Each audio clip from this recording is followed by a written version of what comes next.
New York has always been seen as the stage of global politics. Every year in September, presidents and prime ministers from across the world fly into the city to address the United Nations General Assembly. Cameras are everywhere, flags are raised, and the world pretends to listen carefully to every word. But behind this display lies a different reality. But this year, something happened that no one expected. Captain Ibrahim Traoré, the young revolutionary president of Burkina Faso, made a bold decision. He refused to speak at the United Nations. He rejected the stage that so many leaders dream of standing on. He rejected the insult of speaking to an audience that never truly listens. And most of all, he rejected the rows of empty chairs that have so often greeted African leaders in that hall. His silence was louder than any speech, and his message shook not just Africa but the entire world. When leaders from the West take the podium at the United Nations, the scene is always the same. Every seat filled, delegates leaning forward, applause after almost every sentence. The hall is alive with attention and respect. But when African leaders step onto that same stage, the picture changes. Chairs are empty, delegates walk out, and heads turn away. The voice of Africa echoes into silence. It was in response to this double standard that Traoré asked a powerful question. Who hears us? Who will ever hear us? If this is how the world treats Africa, why should I speak to empty chairs? Why should Africa continue to humiliate itself in this chamber of selective respect?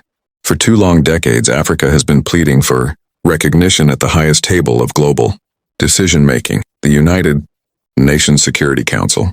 Year after year, leaders have demanded permanent seats, a chance for Africa's voice to shape the future. In 2005, promises were made. In 2015, promises were repeated. In 2023, the same empty words echoed once again. Yet nothing has changed. Africa, with all its nations, its resources, and its people, is still sidelined.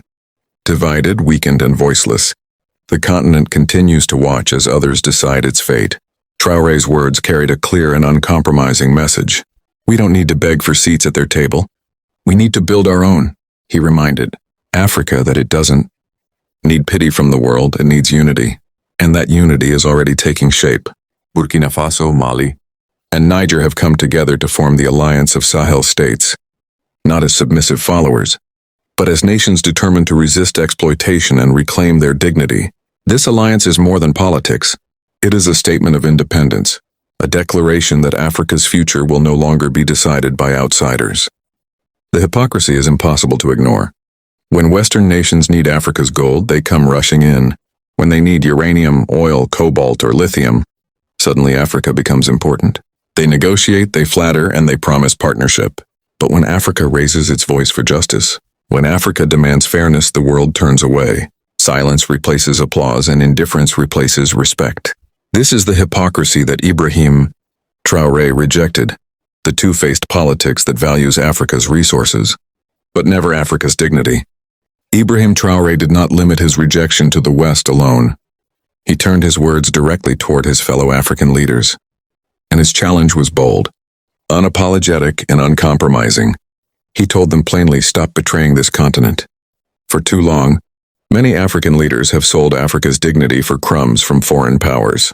They have traded the wealth of their people in exchange for short-term gains, aid packages, loans, and empty promises. They have allowed outsiders to divide Africa, to use one nation against another, and to weaken the continent's collective voice. Traoré reminded them that this betrayal is the reason Africa remains powerless on the global stage. He declared that the time has come to stop being used as pawns in someone else's game. Instead of bowing to pressure and settling for humiliation, leaders must rise and reclaim the future of their people. His call was not only criticism, it was also an invitation. He urged them, join the alliance of Sahel states. Stand shoulder to shoulder with Burkina Faso, Mali, and Niger. Unite in resistance instead of submission. He warned them that division is Africa's greatest weakness. If the continent remains divided, then each leader's voice will continue to echo into silence, ignored by the world. But if Africa stands united, if its leaders speak with one voice and act with one will, then even the most powerful nations cannot ignore them. In that moment, Traoré made it clear, Africa's destiny will not be decided in the halls of the UN, but in the choices of African leaders themselves. They hold the power either to keep Africa silent and dependent, or to unite and make the world listen. For decades, the United Nations Security Council has been presented as the most powerful table in global politics and the place where wars are decided, sanctions imposed, and peace agreements shaped. Yet, despite being home to more than 54 nations and over 1.4 billion people, Africa has never been given a permanent seat at that table. This exclusion is not just an oversight. It is a deliberate act of marginalization. For 20 years, African leaders have been asking, negotiating, even begging for representation. But the answer has always been the same: silence. Sometimes world powers make promises, as in 2005, 2015, and even in 2023, but those promises vanish into thin air. Nothing changes. The continent remains outside the circle where real power lies. Even when concessions are suggested, they are humiliating. In 2023, U.S. President Joe Biden spoke of supporting Africa's presence on the Security Council, but without veto power. What kind of representation is that? It is like being invited to a dinner table, only to be told you cannot eat. You may sit, you may watch, but the decisions will still be made without you. This is not reform. It is mockery. The numbers tell the story of injustice. Africa supplies much of the world's raw materials: gold, oil, uranium, cobalt, and lithium. Its population is larger than Europe's. Its nations number more than any other continents, and yet, when the great decisions of the world are made, Africa has no permanent voice. The Security Council is built to protect the interests of the few, not the many. 80 years have passed since the formation of the United Nations, and Africa is still waiting outside the door. To Traore and to millions of Africans, this is not just unfair. It is humiliation. It is proof that the so-called international system was never designed to treat Africa as an equal partner, and this is why he declared that the time for begging is over. Africa must stop asking for a seat at someone else's table and instead begin building its own. The disrespect is clear for all to see. When African leaders speak at the UN, the hall is almost empty. Delegates walk out and the world looks away. But when leaders from the West speak, the seats are full and the applause never ends. Meanwhile, Africa's crises, and from Sudan to the Sahel, from Zimbabwe to the Congo, are ignored. Instead, the global stage is used to discuss issues that serve the interests of others, not Africa. Year after year, African leaders travel thousands of miles to New York, carrying the hopes of their people, only to be met with empty chairs and polite indifference. This cycle has created a growing frustration across the continent. Many are now asking, what is the point of attending a meeting where your voice is never heard, where your concerns are never addressed, and where your dignity is constantly ignored? This frustration has given birth to bold ideas. Some African leaders, intellectuals, and activists are openly suggesting that Africa should withdraw from institutions like the United Nations and the International Criminal Court, ICC. Why continue being part of organizations that claim to uphold justice but only seem to use their power against Africa?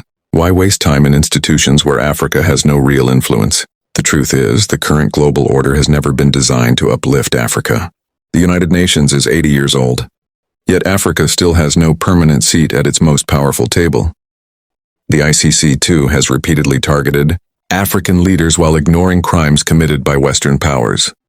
This selective justice has made it clear these institutions are not neutral.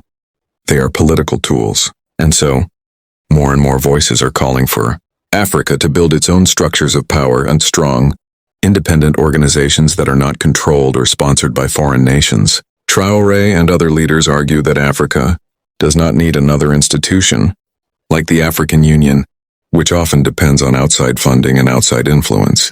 What is needed is a new, truly African body that unites the continent under one vision, one voice, and one destiny. Without such unity, even the best speeches at the UN will change nothing.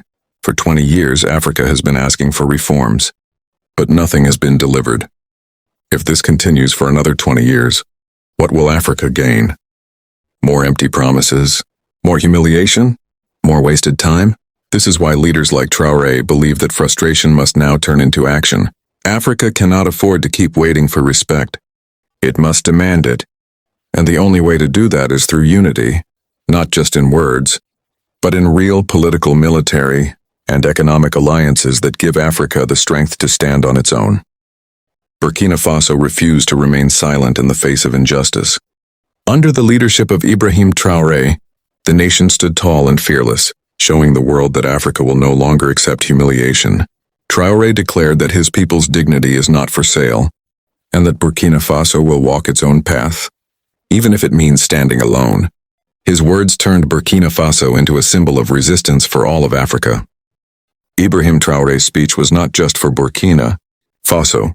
It was a voice for the entire African continent. Every word carried the weight of centuries of oppression, exploitation, and stolen wealth. He spoke as if channeling the frustrations of millions of Africans whose resources have been taken while their people remain in poverty. Traoré reminded the world that Africa is not weak. It is not voiceless, and it is not dependent. It is rich in culture, resources, and resilience. By standing at the United Nations and challenging the hypocrisy of global powers, Traoré symbolized the new Africa, one that demands respect, one that refuses to be treated as a colony, and one that is ready to unite for its own future. His courage gave hope to nations across the continent, from the Sahel to southern Africa, that the time for silence has ended. His words shook the world. Some praised him as a fearless leader who dared to speak the truth, while others labeled him a threat for challenging the global order. Western powers dismissed him, but ordinary people across Africa and beyond saw him as a symbol of courage. No matter the opinion, one thing was clear: Ibrahim Traoré could no longer be ignored. What followed was nothing short of shocking. Instead of being celebrated, Ibrahim Traoré's speech was censored. It was removed from major platforms, hidden from broadcasts, and silenced in international media. The very institutions that claimed to stand for free speech and democracy decided that his words were too dangerous to be heard. Why? Because he spoke the truth, a truth that exposed the hypocrisy of world powers and revealed how Africa has been robbed for centuries. The banning of his speech was not just an attack on Traoré, it was an attack on Africa's right to speak for itself. It proved his point better than anything else could, that when Africa demands dignity and justice, the world responds with silence and censorship. Yet this attempt to suppress him only made his message spread further. Across Africa, people shared his words in private gatherings, on social media, and through whispers that grew louder each day. In trying to silence him, the world had amplified his voice. In the end, Ibrahim Traoré's speech became more than just words spoken at the United Nations. It became a call to action.